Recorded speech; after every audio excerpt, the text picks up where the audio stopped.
আমাদের সাথে আজ রয়েছেন আপিল বিভাগের সাবেক বিচারক বিচারপতি এইচ.এম. শামসুদ্দিন চৌধুরী। বিচারপতি এইচ.এম. শামসুদ্দিন চৌধুরী, আপনাকে স্বাগত আমাদের অনুষ্ঠানে।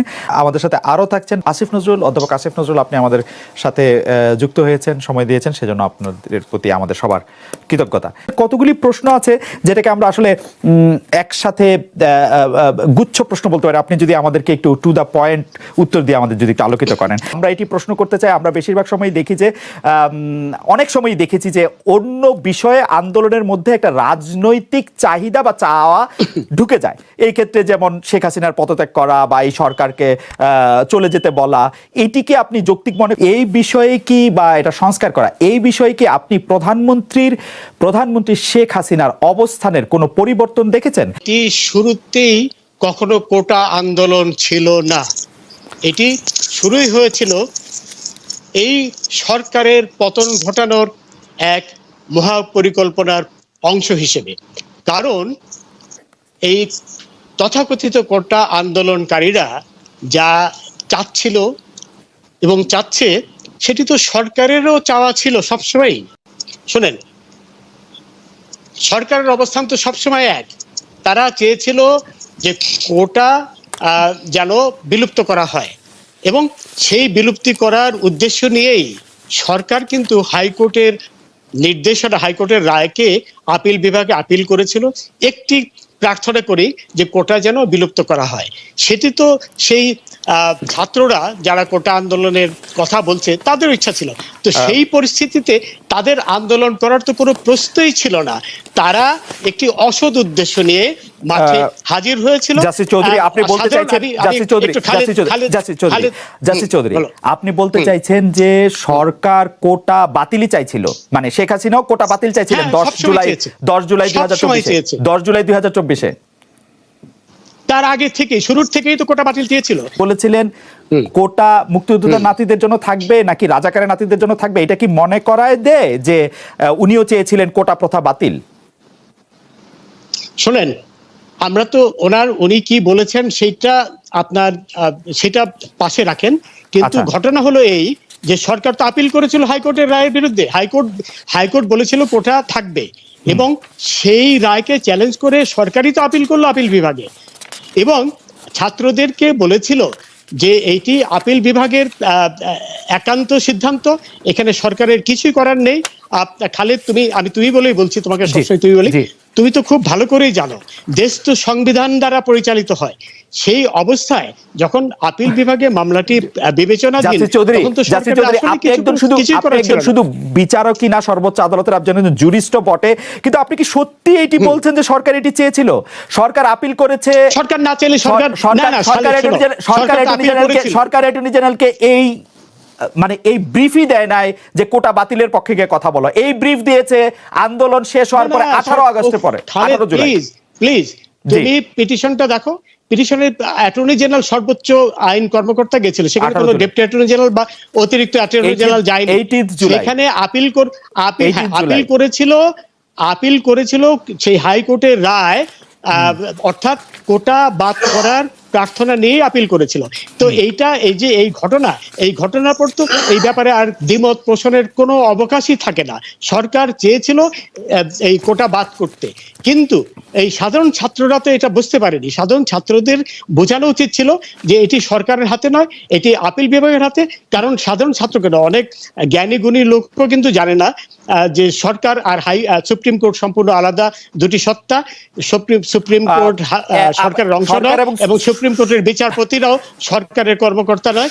এই জিনিসগুলো বোঝানো হয়নি। এখন এটি তো একটা প্রক্রিয়ার ব্যাপার। হাইকোর্টের রায় পেল, সেটি জমা দিল, সেখানে তারা লিভ টু অ্যাপিল অ্যাপ্লিকেশন করতে হলে এটি একটি প্রক্রিয়ার ব্যাপার। কিন্তু তারা তো আর আপিল বিভাগের রায় তো আর খণ্ডন করেনি বা করতে পারেও না। খণ্ডন করলে তো তারা আদালত অবমাননার দায়ে অভিযুক্ত হতো, যে রায় দেওয়ার আগে রায়টি হয়েছে 21 জুলাই। প্রধানমন্ত্রী 17 জুলাই জাতির উদ্দেশ্যে ভাষণে কি করে বললেন যে তোমাদের রায় পছন্দ হবে তোমাদের? How could she no? না, আশা করি পছন্দ হবে, এই কথা বলেছে। কারণ এখানে কথা হলো, বলেছে যে তোমার রায় প্রধানমন্ত্রী তো আর হাইকোর্ট সুপ্রিম কোর্ট পরিচালনা করে না, তাই না? কথা হলো এই কথা তো মনে হচ্ছে যে না মোটেও না, মোটেও প্রধানমন্ত্রী ওই ধরনের কোনো কথাই বলেনি, এইভাবে টুইস্ট করা তো ঠিক না। জাসির চৌধুরী, আমরা আবার একটু আসবো আপনার কাছে। একটা বিষয় আপনার কাছে একটু জানতে চাইবো যে এই আন্দোলনটা সম্পর্কে এবং আন্দোলনের মধ্যে যারা সম্পৃক্ত হয়েছেন, যারা সমর্থন করেছেন, যারা রাজপথে নেমেছেন বা যারা দূর থেকে এটি দেখেছেন, তাদের অনেকের মধ্যে অনেক ধরনের ধারণা আছে। কেউ কেউ বলছেন যে ছাত্রদের এই কোটার আন্দোলনটাকে আসলে একটা রাজনৈতিক আন্দোলনের রূপ দেওয়াটা বা এটাকে করা, এটা আসলে ঠিক হয় নাই। কেউ কেউ বলেছেন যে তারা নিজেরা আসলে আন্দোলনে ইনভলভ হন নাই, কিন্তু কোমলমতি শিশুদেরকে একদম সামনে ঠেলে দিয়েছেন। তারা হয়তো আশা করেছেন যে তারা মারা যাবে, আমরা এসে ক্রিমটা খাবো। কেউ কেউ নিরাপদে থেকে অনেক জ্বালাময়ী কথা বলেছেন। তাতে আসলে এই ব্যাপারগুলিকে আপনি আসলে কিভাবে দেখেন? অনেকে সাংবাদিক এবং শিক্ষকদের ভূমিকা আসলে কি হওয়া উচিত সেটি নিয়েও প্রশ্ন তুলেছেন। স্যার, আপনি নিজেও দেখেছেন, আপনি যদি একটু আপনার মতটা একটু বলতেন। আপনারা যদি এটা চিরস্থায়ীভাবে চাইতেন তাহলে সেখানে তো মুক্তিযোদ্ধার কথাই বলতেন। আর আপনি সাধারণ যুক্তিতে চিন্তা করেন, আজকে আপনার এই যে জিয়াউর রহমানের পরিবার কি অনগ্রসর, তাজউদ্দিন সাহেবের পরিবার কি অনগ্রসর? ঢালাওভাবে ওনারা অনগ্রসর হয় কিভাবে? ঠিক না? এটা তো আপনি সংবিধান কেন, সাধারণ কোন যুক্তিতে মানে কমন সেন্স থাকলেও তো মানুষের এই বিবেচনাবোধ আসা উচিত। এবং আমি দেখলাম পত্রিকাতে, আমি আসলে রায় তো প্রকাশিত হয়নি হাইকোর্টের, আমার কাছে অদ্ভুত লাগলো যে ওইখানে যারা এই পরিপত্র বাতিলের মানে কোটা যারা বাতিল করতে চান তাদের পক্ষে একজন আইনজীবী উনি বললেন আর্টিকেলের 150 আর্টিকেলে বলা আছে যে অস্থায়ী এবং ইন্টারিম যে আদেশটা আছে এই আদেশগুলা বলবৎ থাকবে। আমি আশ্চর্য হয়ে গেলাম, আমি সাংবিধানিক আইন পড়াচ্ছি এত বছর যাবত, আমি গণপরিষদ বিতর্কের উপর 2 বছর রিসার্চ করে বই পড়েছি, উনি এটা কি যুক্তি দিলেন? ওইখানে যে 150 যে প্রোটেকশনটা দেওয়া হয়েছে এটা এই কারণে দেওয়া হয়েছে 72 সনের ডিসেম্বর মাসে আমাদের সংবিধান কার্যকরী হয়, আর এই 72 সনের সেপ্টেম্বরের পরিপত্র অনুযায়ী এই নিয়োগটা হয় 73-এ। এই 73-এ নিয়োগ দেওয়া নিয়ে যেন কোনো প্রশ্ন না আসে, 73-এ নিয়োগ নিয়ে যেন কোনো প্রশ্ন আসে, শুধুমাত্র সেইটাকে প্রোটেকশন দেওয়ার জন্য 150 এটা বলা হয়েছে, এবং আরো কোনো কিছু কোনো বিষয়কে প্রোটেকশন দেওয়ার জন্য অস্থায়ী, সম্পূর্ণ অস্থায়ী ভিত্তিতে। এবং চতুর্থ তফসিলের হেডিং এ হচ্ছে অস্থায়ী এবং ইন্টারিম অন্তর্বর্তীকালীন বিধান। অস্থায়ী অন্তর্বর্তীকালীন বিধান এই 50-52 বছর পর কিভাবে আসে এবং এটা আদালতে কিভাবে গৃহীত হয়েছে আমি জানি না, আমি সম্পূর্ণ লস্ট এটা, আমি রায়টা দেখলে হয়তো বুঝতে পারবো। আর আপনি চিফ জাস্টিসের প্রসঙ্গে যে কথা বলেছেন, আমি ওনার কথাটা শুনে আমার আসলে একটু দুঃখ লেগেছে। কারণ কি, আমাদের তো রাজপথে আন্দোলন করার অধিকার সব মানুষের আছে, এটা সংবিধান সম্মত অধিকার। বাংলাদেশে কিন্তু এই রাজপথে আন্দোলনের অধিকার প্রয়োগ করে বাংলাদেশ রাষ্ট্র স্বাধীন হয়েছে। রাজপথের আন্দোলনের অধিকার প্রয়োগ করে স্বৈরাচারী সরকার থেকে আমরা গণতান্ত্রিক সরকার ব্যবস্থা এসেছি। রাজপথের আন্দোলন এমনকি তত্ত্বাবধায়ক সরকার যখন রায় হয়েছে এটার বিপক্ষেও বহু রাজপথে আন্দোলন হয়েছে। হ্যাঁ, এখন আমাদের তো বিচারিক সংস্কৃতিতে, আমাদের রাষ্ট্রীয় সংস্কৃতিতে আন্দোলন তো, এবং পৃথিবীর যে কোনো আপনার হিউম্যান রাইটস ডকুমেন্ট যদি দেখেন, আমেরিকার সংবিধানে কোনো সংবিধানে আছে আপনার যদি সরকার আপনার তার দেওয়া ওয়াদা পালন না করে, আপনি যদি হবস লক রুশোর থিওরি গুলো দেখেন, সোশ্যাল কন্ট্রাক্ট থিওরি, আপনি আন্দোলন করে সরকার পতন ঘটাতে পারবেন, সরকারকে পরিবর্তন করে ফেলতে পারবেন। আন্দোলনের প্রসঙ্গে উনি যেভাবে কথাটা বলেছে আমি জানি না উনি কি ইন্টেনশনে বলেছেন, শুনতে ভালো লাগে না। এইটা তো কিসের আন্দোলন, মানে এটা তো সাধারণ মানুষের রুটি রুজির আন্দোলন, সাধারণ মানুষের সন্তানদের জীবিকার আন্দোলন, শোষণ মুক্তির বিরুদ্ধে আন্দোলন, সমতার আন্দোলন, মুক্তিযুদ্ধের চেতনা রক্ষার আন্দোলন এবং সংবিধান রক্ষার আন্দোলন, সবকিছুর সাথে আপনি রিলেট করতে পারেন। যাই হোক, আমি জানি না উনি কি উদ্দেশ্যে বলেছেন, বাট আমি চ্যালেঞ্জ করলাম 1000 পৃষ্ঠার গণপরিষদ বিতর্কের মধ্যে একটা জায়গাতেও মুক্তিযোদ্ধাদেরকে চাকরিতে বিশেষ সুবিধা দেওয়ার কথা বলা হয় নাই। মুক্তিযোদ্ধাদের অবদান, তাদের সাহসিকতা নিয়ে অনেক কথা বলা হয়েছে, যৌক্তিকভাবে বলা হয়েছে। শুধুমাত্র তাদের সামাজিক নিরাপত্তা দেওয়ার ক্ষেত্রে আর্টিকেল 15-এ বলা হয়েছে। তো আপনি সংবিধানে নাই, গণপরিষদ বিতর্কে নাই, এবং সংবিধানের সুস্পষ্ট লঙ্ঘন। এটা হচ্ছে মানে সাধারণ মানুষেরকে অসাম্যের দিকে দেওয়া। আমরা যে বলি সবাই আইনের চোখে সমান, সমান সুবিধা পাবে, আর্টিকেল 29, এগুলির সুস্পষ্ট লঙ্ঘন।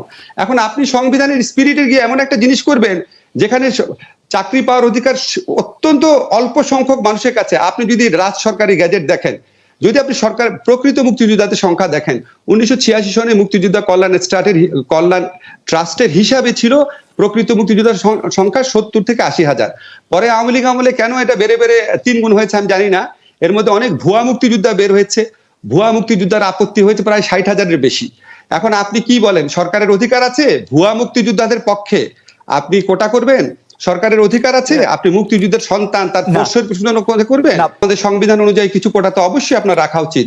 যারা আপনার পার্বত্য অঞ্চল অধিবাসী আছে, যারা শারীরিকভাবে প্রতিবন্ধকতা আছে, তাদের কেন আপনি কোটা রাখবেন না? অবশ্যই আপনি কোটা রাখবেন। এমনকি আমি মনে করি মুক্তিযোদ্ধা ফার্স্ট জেনারেশন মুক্তিযোদ্ধা, তাদের জন্য যদি কোটা রাখে, যদি কেউ মুক্তিযুদ্ধ থেকে থাকেন এই বয়সেও, সুবিধা দেন, অসুবিধা নাই, প্রকৃত মুক্তিযোদ্ধা। বাট নাম্বার নিয়ে প্রশ্ন, আপনি কত পার্সেন্ট রাখবেন? দেখেন ভাই, আমাদের এখানে যারা আছে, আমার চেয়ে খালেদ আপনার চেয়ে 8 সনে 2018 সনে লাস্ট ইন্টারভিউতে কত স্ট্রংলি এই মুক্তিযুদ্ধ কোটার বিরুদ্ধে বলেছেন। তো ওনার মুক্তিযুদ্ধের চেতনা কম ছিল? উনি সংবিধান রাষ্ট্র ব্যবস্থা কম বুঝে? উনার চেয়ে বেশি সরকার কে বুঝে বাংলাদেশে? আমি প্রশ্ন করলাম আপনাকে, কে বুঝে বাংলাদেশি? তো বড় একটা রাষ্ট্রীয় ব্যাপার, উনি আরেকটু সুচিন্তিত ভাবে সিদ্ধান্ত নিতে পারতেন। আপনি কোটার পার্সেন্টেজ কমিয়ে দেন। এখন আপনি যারা পার্বত্য অঞ্চলের অধিবাসী আছে, আপনি যদি তাদের জন্য 5% কোটা রাখেন, তাহলে তো অরাজকতা হয়ে যাবে। আপনি 5% পাবেন না, 1% রাখেন। আপনি তো সুচিন্তিত ভাবে করবেন, এটা তো সুচিন্তিত ভাবে করা হয় নাই। আমি তো মনে করি বাংলাদেশে এখনো চাকরিতে 10%-এর মতো কোটা থাকা উচিত, এবং যারা শারীরিকভাবে অক্ষম আছে, যারা আপনার আদিবাসী আছে, এবং যারা আপনার যদি কোনো আপনার ইয়ে থাকে যে নারীদের জন্য যদি আপনি কিছু কোটা দিতে চান, আপনি 10%-এর মতো রাখতে পারেন। আপনাকে সম্পূর্ণ তুলে দিতে কে বলেছে? কোটা সংস্কারের আন্দোলন যারা করেছে তারাও তুলে দিতে বলে নাই। সরকার কোটা রাখছে না, এটা আমি মনে করি আমার নিজস্ব বিবেচনায় একদম অনেস্টলি আমি মনে করি এটা পিওরলি একটা পলিটিক্যাল কোয়েশ্চেন। তো এই পলিটিক্যাল কোয়েশ্চেনে আমি যদি জাজ হতাম, তাহলে আমি এটাকে মেইনটেনেবল ধরতাম না। এখন আপনার ধরেন জাজ যারা হয়েছেন, ওরা তো সমাজের বাইরের মানুষ না। আমার কমপক্ষে 10 থেকে 12 জন স্টুডেন্ট আছে সরাসরি, যারা হাইকোর্টে জাজ আছেন। এখন আমি তো তাদের প্রত্যেকের কি একই মানসিকতা? এখন উনি কোন বিচারিক বিবেচনা নিয়েছেন আমি জানি না, তবে ডক্ট্রিন অফ পলিটিক্যাল থিওরি অনুযায়ী এটা নেওয়ার কথা না। আরেকটা কথা হচ্ছে, ধরেন আপনার এক প্রসঙ্গটা তুলেছিলেন আগে, একটু বলছি যে এই ধরনের কথা আমি সামাজিক যোগাযোগ মাধ্যমে দেখেছি যে